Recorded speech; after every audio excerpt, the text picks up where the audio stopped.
L'evento del Brusar a Vecia è un evento che si perde nella notte dei tempi, è una tradizione popolare che viene tramandata da generazioni qui nella nostra zona.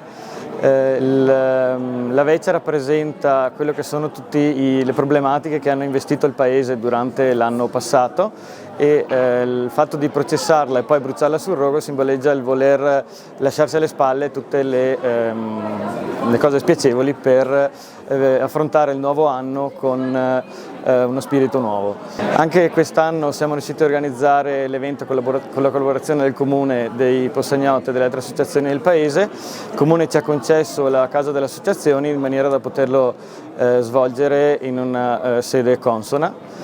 La partecipazione del pubblico è stata apprezzabile, di più dell'anno scorso, e per cui ci lascia soddisfatti noi della Proloco del risultato finale.